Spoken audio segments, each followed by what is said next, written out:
Good morning. It's nice to be back up in this neck of the woods. I grew up on the other side of the lake near Youngstown, Ohio, and sailed on Lake Ontario and over to Toronto a number of times, so it's great to be back in the area, and thank you for welcoming me today. That was Morgan Cowie, if you don't know her, who was up here making the slide presentation work. And when I asked what she'd like me to do today, she had some modest requests. She said, first of all, remember it's the first week of daylight savings time, so people will be a little logish, and so do what you can to pep them up for the other speakers. Secondly, she said, you want to make sure that you set the tone for the rest of the presentations today, but don't steal anyone's thunder. 3, she said, try to give as many observations as you can about what's going on in the publishing industry. And then 4, save 5 minutes for questions. Well, if that wasn't enough, last night over dinner, Morgan revealed that actually, in a dream a few weeks ago, she actually had the idea that the event could be even more splendid if there was a chorus line behind the presenters when they were speaking. Well, not wanting to disappoint, last night I went on the internet trying to find a chorus line that I could weave into my template with the idea that the line would kick really slowly when I was doing something not very important and really fast when it was great. But alas, it wasn't able to be accommodated into PowerPoint. So maybe next year someone will figure out how to do that. Okay. So, with that as preface, let's go on. So, first of all, I just want to give you very quickly a little bit about the Gilbane Group. We're a consulting and an analyst firm. These are some of the studies that you might find interesting to you, and they are free and available at www.gilbane.com. The one at the bottom in red is soon to be published, and this talk today is based loosely upon that presentation. Part of my life is spent as a consultant, and earlier this week I was with one of the companies that I'm working with, and we were with one of our advisors, and the advisor was saying to us, well, what business are you really in? And let's just take a little poll of the room here. How many people here are in trade books? Just, okay. How many in textbooks? How many in reference books? Okay. How many in how-to manuals? Okay. How many in monographs? Okay. How many in ebooks? How many none of the above? Well, I would argue that actually the answer to that was none of the above. Because if you define yourself by a media, you're probably not thinking about publishing the right way. You know, a growing proportion of our readers today are digital natives. I think we're up to 17 or 18 years old now. And, you know, the reading population's tastes are changing and broadening as we speak. So if we really are conceiving what we're doing as publishers as making a media entity, we're probably thinking about that wrong. What we're really in the business of is developing new products that are born digital, that is created using the greatest and best digital technology, but is media agnostic. In other words, we want to let the reader decide what the media that they would like to use in consuming our content. You know, the digital dilemma is how to use digital publishing technologies to serve existing customers. After all, we all have franchises that are important to our income statements and bottom line. But on top of that, we want to develop new customers. We want to make sure we're getting our share of the new readers coming into the market.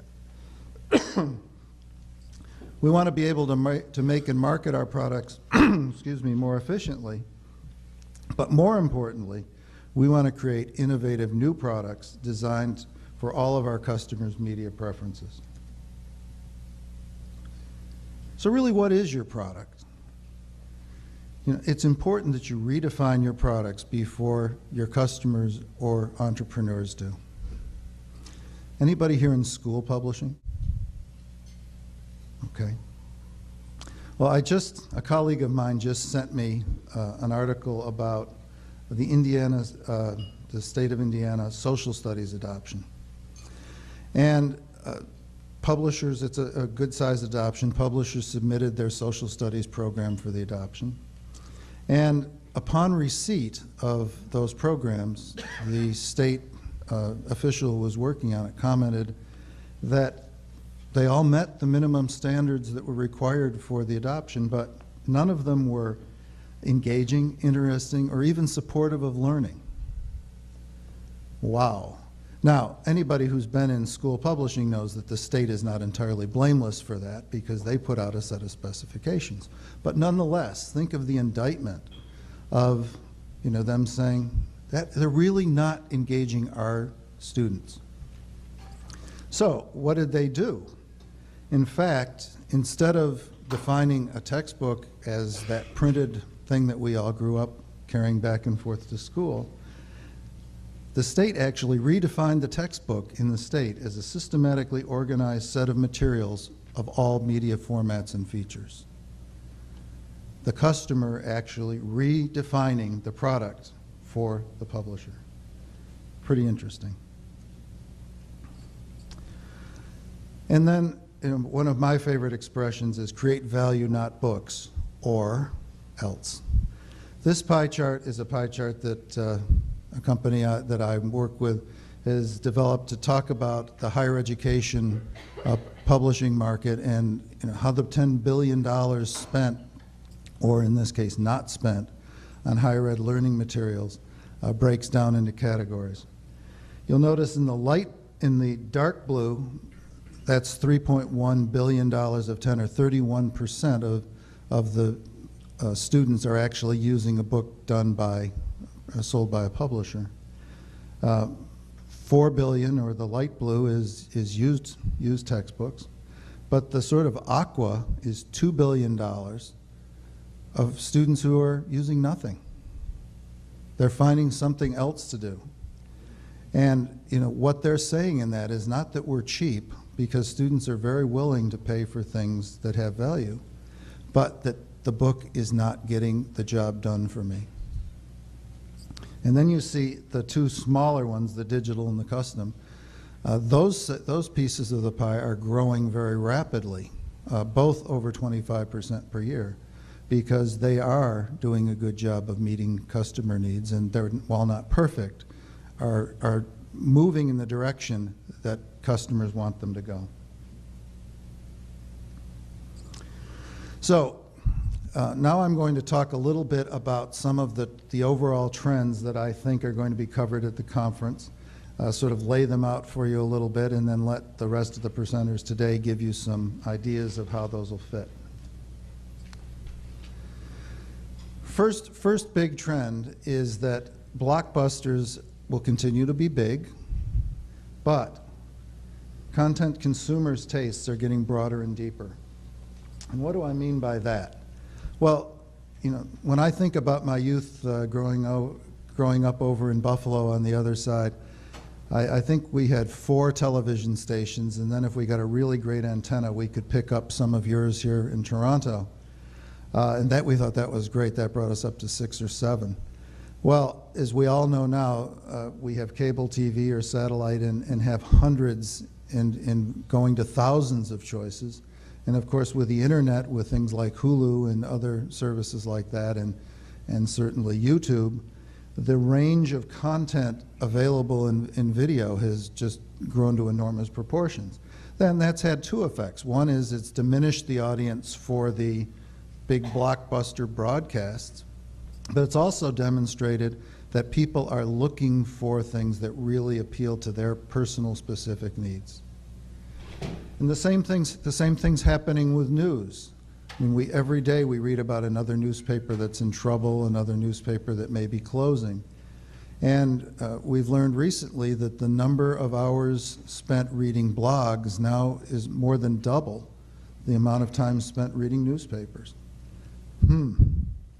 Well, again, what does that tell us? It tells us that people want to read things that are very interesting to their specific needs, their specific interests. And in many cases, they want to read in a shorter form than in a longer form. So that they're looking to they know themselves as specific consumers, they're niche-oriented, and they want to be served in that way. There's a great economist out there, I don't know if you've heard of Umair Haque, the new economics of media, and he calls that Media 2.0. And he says that in the new world of media, there's really three things that are super important, and I agree. First is discovery. You know, as the amount of information expands and proliferates, one of the real issues is how do I find what I really like? Discovery. You can have the greatest piece of content in the world, but if nobody knows about it, it's not very good. The next is aggregation. Having convenient places who know what I like and help me find what I like in specific. And then third, plasticity. Being able to put together what I like. Being able to make the intellectual property or assemble an intellectual property to my own specific tastes. He thinks that as the world of publishing evolves, these are the three trends that we must all follow to be more successful and effective. So let's talk about discoverability a little bit. The ultimate tool for discovery right now is, of course, Google. And I thought, with the help of my colleague and good friend Bill Rosenblatt, I'd spend just a couple minutes on the Google settlement because that's so important to discoverability, and I think every publisher is concerned and interested about this. So let's just review it for a second.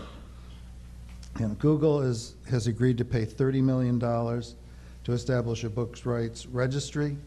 They're going to be participating in a certain set of business models, and those business models remain still highly controversial, and I think should be, because I don't believe they're yet where they need to be. And they're working on a set of future business models. The key again is, in many, many years of experience with lots of intellectual property, I had the pleasure of being the company that created the first spelling checkers, the ones that you use in Microsoft Word. And when we had this great intellectual property, we were always afraid of somebody misusing it. But more often than not, as a matter of fact, almost without exception, what we found is the more ways that people used it, the more ways that people wanted to use it. It's critically important. And one of the things that we all as publishers need to remember is that if people want to get content that's like yours, they're either going to use yours or get something else. And it's better if you work, you're less likely to be interrupted by organized efforts than by rogue efforts. So being involved in the Google Book Registry within the context of the thing is likely to be a good idea. And it's really not just for Google, it really is for the publishing industry, but remains controversial. Some of the future business models they'll be supporting, I think, are incredibly important. Print on demand, custom publishing, consumer subscriptions, summaries, abstracts, and compilations. When we talk about the plasticity, these are all things that play into those three Media 2.0 themes.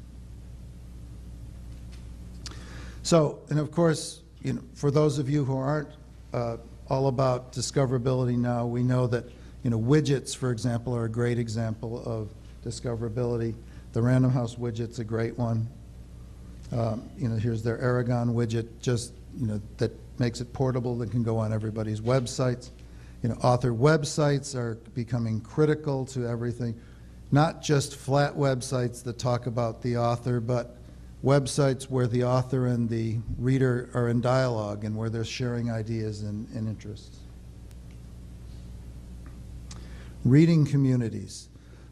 Reading communities are growing very, very, very rapidly, and when we talk about points of aggregation, and we will in a minute, places, trusted places where you can go to find more of what you want to be able to read are interesting, and the way that books are finding their ways into the market now.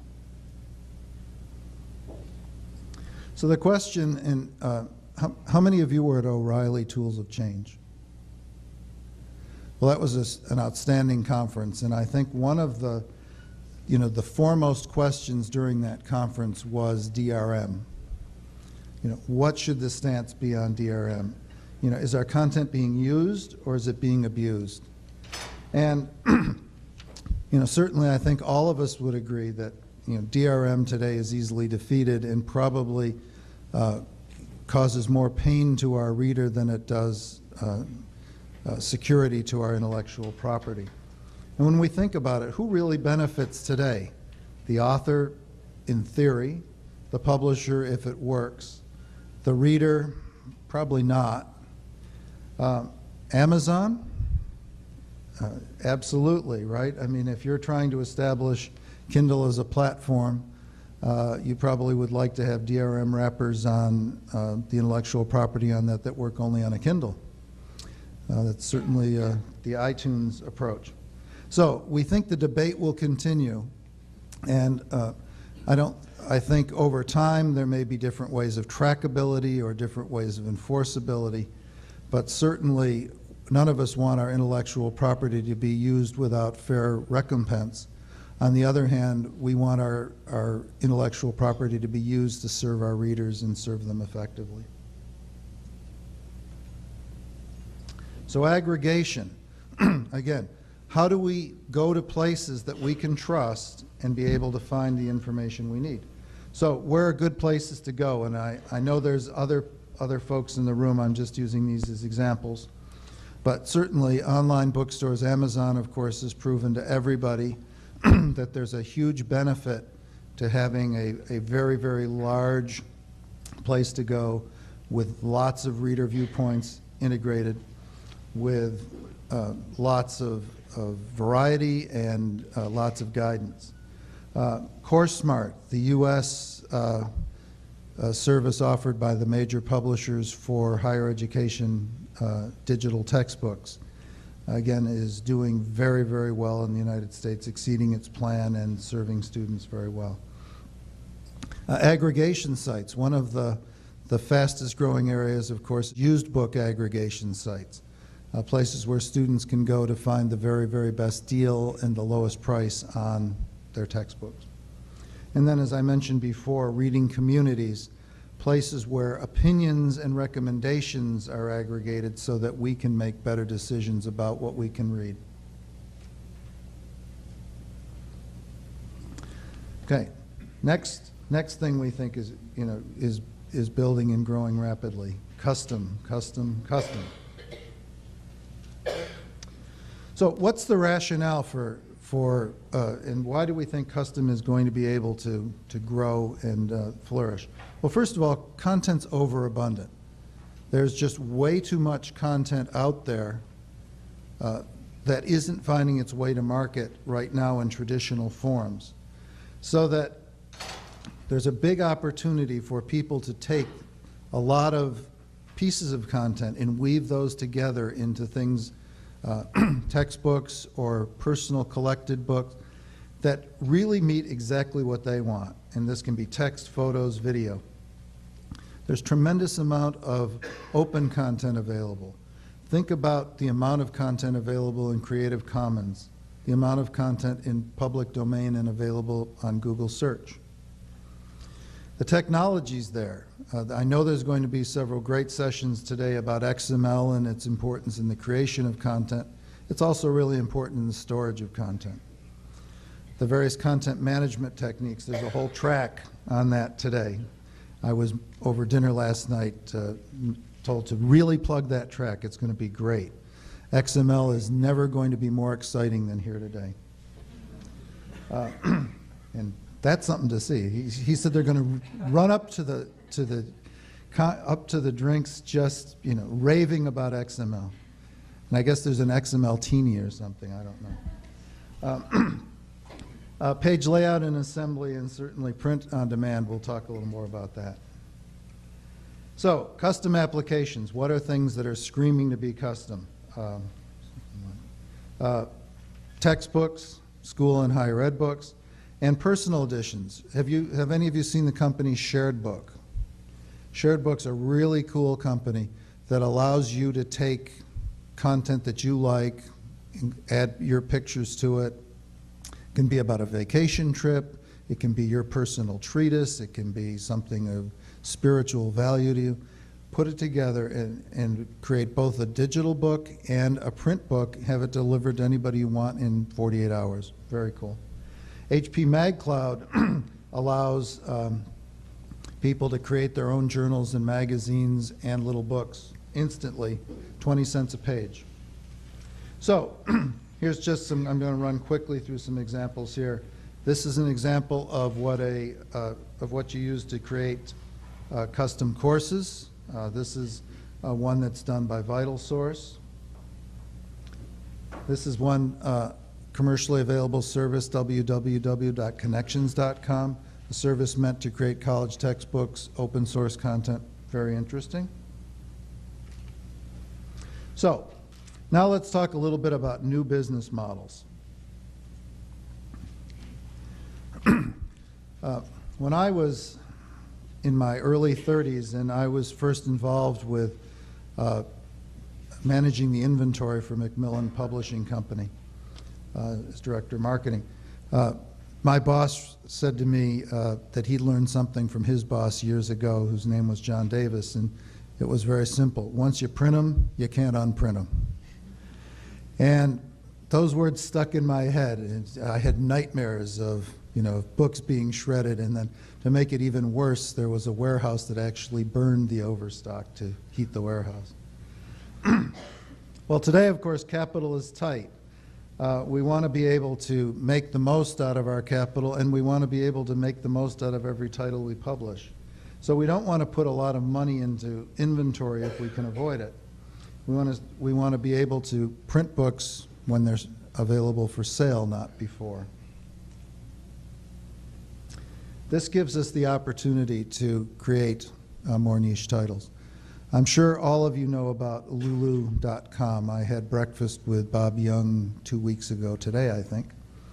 And a lot of people confuse what he's doing with Vanity Press. Anyone can take their book, publish it, do what they want with it. But Bob has a very different take on what he's doing, and I think it's quite instructive. Basically, he says that major publishers have only so many slots for every single kind of book. And once those slots are full, there's a lot of books out there that don't have slots. Certainly this is the case in higher ed publishing, but of course across many flavors of publishing. And he said, that's the publisher deciding what readers should read, and I don't fundamentally believe that. He said, I think readers should decide, or the market should decide what readers really should read. And so he built a platform, as you know, to provide very high quality books and allow authors to publish those books pretty quickly with no upfront costs. What a great concept. And then he said, well, the only problem with that is that publishers also serve the job of creating a market for those books. How am I going to do that? So last summer he bought a company called WeRead, which is the #1 reading community, has 1 million members and growing incredibly fast. www.weread.com. And that is the first of his steps on the way to discoverability. But WeRead has an enormous impact on how books are taken into the market, and books that are suggested there do very, very well. So letting the market decide is key. So, and just take a quick look at Lulu's numbers if you think that it's not to be taken seriously. 2 million members, 1.6 million creations, 160,000 books, and over 100 books with more than 10,000 copies sold. How many of you have seen the Espresso book machine? At O'Reilly, Jeff Jarvis gave a really great presentation called What Would Google Do? I liked his presentation. So I went into the exhibit area, and lo and behold, the Espresso machine was there, and they were printing What Does Google Do? I bought one. It's very good. Now, I mean, are there a few glitches? Is the quality the same as it would have been if it was printed at Donnelly? No. But I had it within 2 minutes after I wanted it. 100 pages a minute, a penny a page. Very cool. Okay, last area, communities count. Later today, you're having presentations from Harlequin and from Andrew Savickas of O'Reilly. And they're going to be talking a lot about, I'm sure, how they use communities to do a better job of creating and selling their books. But basically, we see it falling into two categories. One is group authoring and reviewing, and the other is reading communities for discoverability, reviewing, and special interests. Collaboration is key.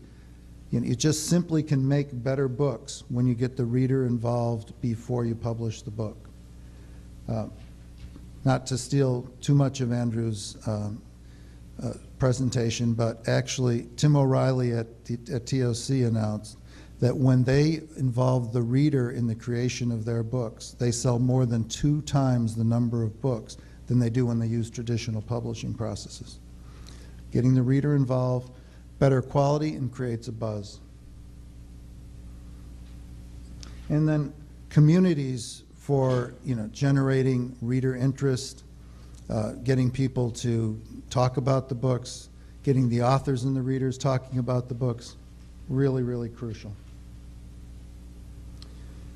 So, how many of you think open content is here to stay?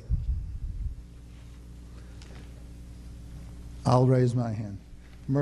Here's just some examples that the amount of open content is burgeoning. Merlot has 20,000 plus modules. Connections now has 850,000 page views a month. Technorati is tracking 113 million different blogs and 250 million pieces of tagged content. This amount of content is all candidates to be in the next generation of the books we publish. As I spoke about reread, so I'll skip over that. So, to summarize here before I get 2-minute warning, really, what business are you in? Think about that. When you're going home from the conference today, really say, am I thinking about my business right? Do I make books? Do I make content? Do I make ebooks? Do I make ideas? Is my job to sell add-ons to my books? Is it my job to create more value for my customers? Because it really is about finding ways to attract the reader's attention. You're competing for their attention, not just with other books, not just with ebooks, but you're competing with their attention with video content, with all sorts of games, with all sorts of things that you can find on the internet. If you want to be a successful publisher, you're competing for the time that they want to think, be educated, and be entertained. Do we have any volunteers to form a chorus line? With that, thank you very much.